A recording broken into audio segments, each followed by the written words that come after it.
Ito na yung mga pinamili ni Francisco. Bigyan ko kayo ng sneak peek mga binili niya. Tapos na kami kumain and on the way na kami sa Palmar Land. Si Sir Francis kasi nalimutan niya yung kanyang gamit sa van. What's up boys? It's me, Sir Lawrence, and nandito tayo ngayon sa SNR. Sinamahan natin, si broker natin mamili ng pangpasalubong o regalo niya for turnover niya next week sa client. Sa mga nagtatanong, first ever video ko to na re-release. It's because I am now officially a real estate agent, or should I call property curator. And sa mga nakakilala sa akin, you already knew me as someone who does video editing, doing personal branding, you know, more on social media. At right now, we had this opportunity to become one of the agent when it comes to real estate. This is my first video and there will be more soon. Hindi ko na kwento, kanina galing kami sa isang client tripping. Sinamahan namin si Sir Francis.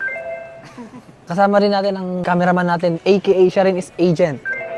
Yan. Pinakita ko sila sa inyo guys dahil sila yung makikita nyo kadalasan sa mga future contents natin. And mas makikilala nyo sila dahil magkakaroon na sila ng kanya-kanyang page. Sir Carmelo, Francis Oval, follow nyo sila guys. Lahat ng contents is all about real estate. Ayan mga boy, ito na yung mga pinamili ni Francisco. Bigyan ko kayo ng sneak peek mga binili niya is for the client na ito turn over next week. Disclaimer, hindi namin siya client. Yun yung past clients pa ni Sir Francis. Kumbaga, sumasama lang kami. Since bago kaming agent, sumasama lang kami to gain experience, to witness everything para pag kami naman, alam na namin yung gagawin. Yeah, ito yung mga pinamili niya. Buy one, take one na electric fan for the client. At the same time, bumili rin siya ng air fryer. Ayan, meron kaming snacks para kakainin namin mamaya. And yan, meron ding nachos para daw sa kanyang minamahal.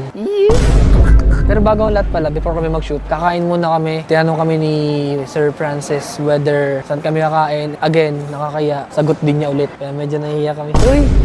Pero wala eh. Gusto niya eh. Alam nga tanggihan namin ng grasya. Baka madisgrasya pa kami. So yun lang guys. Kita-kita naman mamaya. So yun mga boy, tapos na kami kumain and on the way na kami sa Palmar Land. Sir Francis kasi nalimutan niya yung kanyang gamit sa van. Pero at the same time, i-check din down niya yung reservation ng client na sinamahan namin kanina. After that, diretso na kami mamaya sa St. Jude's Ariaya to do some contents. And as an agent, first time siguro namin yun na mag-property tour with the guidance of our broker, Sir Francis. Kaya let's see, kita tayo mamaya.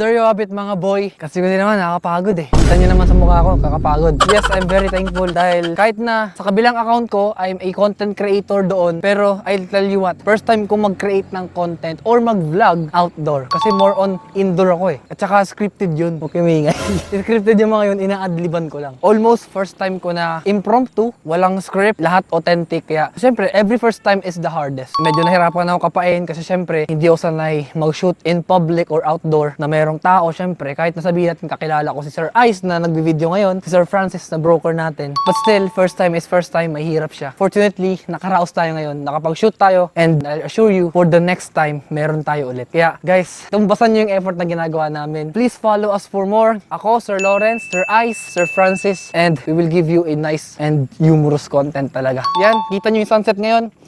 It means na we had a whole day of content creation. And this is what I call a great experience. Siyempre, bago lang kami sa real estate field. And uwi na kami. Wala na kami ibang gagawin. Hanggang doon na lang mga boy. See you on our next vlog. Peace out mga boy!